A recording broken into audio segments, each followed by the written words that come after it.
नमस्कार. शासकीय कर्मचाऱ्यांना आता ई-के-वाय-सी करायची आहे आणि त्याच संबंधित आपण यापूर्वी देखील 1-2 व्हिडिओ बनवले आहे.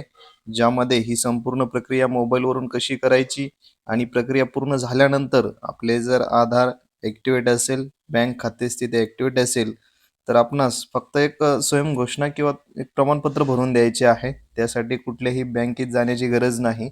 कारण आता भरपूर ठिकाणी असं बघितलंय की काही अधिकारी कर्मचारी थेट बँकेतच पोहोचले. आम्हाला ई-के-वाय-सी फॉर्म द्या किंवा प्रमाणपत्र द्या. तर तसं करण्याची आवश्यकता नाही.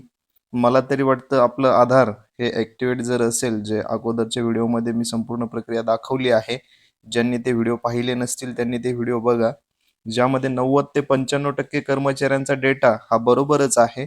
हां, फक्त कोणाचा प्रॉब्लेम आहे, तर ज्यांचं आधार स्टेटस ॲक्टिव्हेट नाही, इनॲक्टिव्हेट आहे किंवा जेथे पगार खाते नाही, दुसरे एखादे खाते लिंक आहे, ते खाते फक्त चेंज करायचे आहे आणि त्याची संपूर्ण प्रक्रिया देखील आपण आधार सीडिंग मॅपिंग या संबंधित एक व्हिडिओ बनवला, ज्यामध्ये ते खाते चेंज कसे करायचे. आता चेंज करताना काय करा, आज जर सपोज तुम्ही ते खाते डिसीडिंग केले, तर दुसऱ्या दिवशी थोडा वेळ द्या. 24 तासानंतर दुसऱ्या दिवशी आपण नवीन सीडिंग करा. हां, तर पॅनविषयी देखील आपण त्या संबंधित व्हिडिओमध्ये माहिती बघितली. त्यामुळे कुठल्याही कर्मचाऱ्यांनी विनाकारण परेशान होऊन बँकेत जाऊ नका. प्रत्येकालाच बँकेत जाण्याची आवश्यकता नाही. आणि हां, आपण त्या व्हिडिओमध्ये जे फॉर्म दिलेले आहेत, कर्मचाऱ्यांनी स्वतः भरून द्यायचे.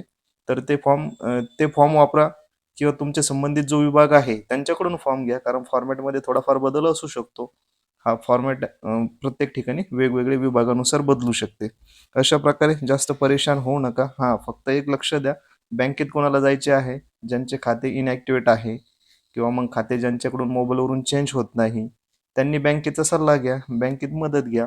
कारण बँकेत सगळ्याच कर्मचाऱ्यांना जाऊन ई-के-वाय-सी प्रमाणपत्र घेण्याची आवश्यकता नाही. त्या संबंधित आपण थोडंसं शासनाचं जे परिपत्रक आहे, ते पूर्ण वाचा, ज्यामध्ये आपणास संपूर्ण माहिती मिळेल.